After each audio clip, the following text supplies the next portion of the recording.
Métanoïa, l'ange de la transformation, par l'estimé pasteur Kélaté Hypothée, leader fondateur des églises ambassades Impact Divin AID.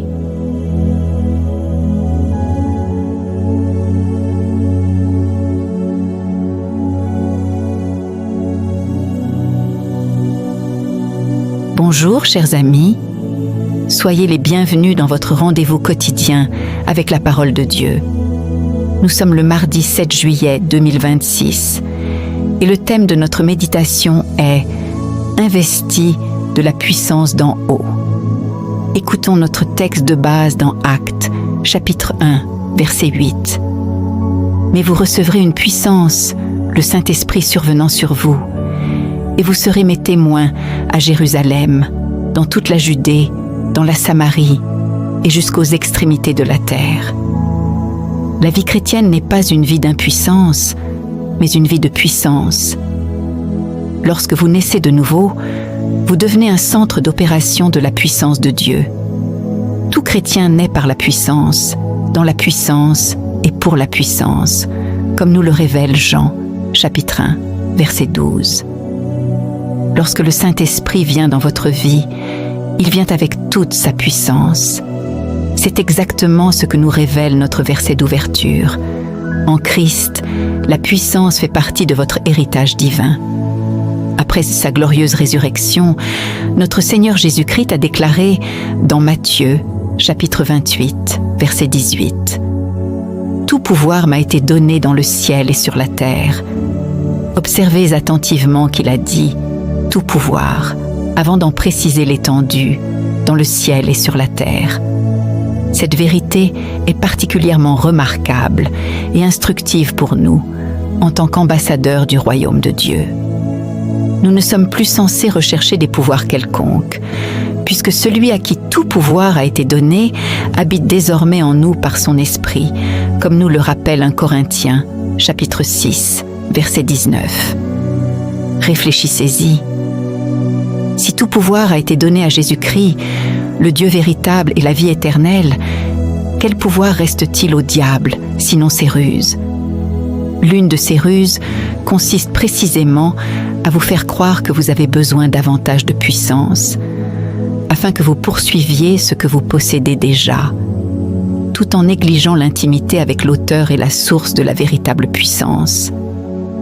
Satan est parvenu à faire croire à plusieurs chrétiens que la source de la puissance réside dans le jeûne ou dans la prière, afin qu'ils n'accordent pas la priorité à la communion avec le Saint-Esprit. Le jeûne et la prière sont des activateurs de la puissance, mais ils n'en sont pas la source. Il est temps de vous réveiller et de devenir pleinement conscient de Christ en vous. N'est-ce pas simple, chers amis?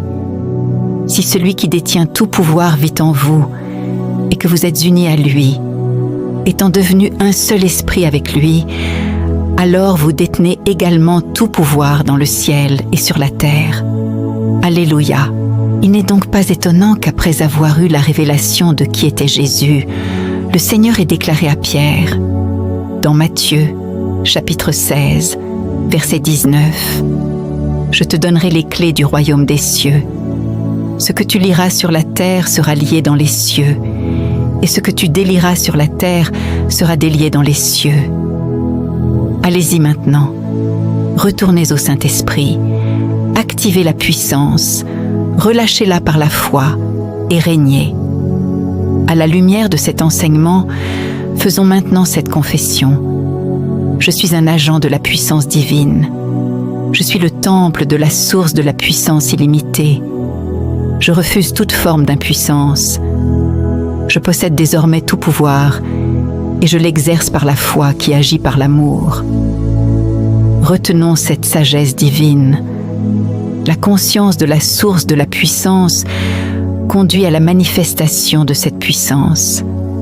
Pour approfondir cette méditation, nous vous invitons à lire 1 Jean 4, verset 4, Colossiens 1, verset 27, Éphésiens 3, versets 16 à 20, et Luc 10, verset 19. Pour conclure, souvenons-nous toujours de cette vérité. Ne recherchez plus ce que Dieu a déjà déposé en vous. Puisque le Saint-Esprit, source de toute puissance, habite en vous, prenez-en conscience. Activez cette puissance par la communion avec lui et manifestez-la par la foi.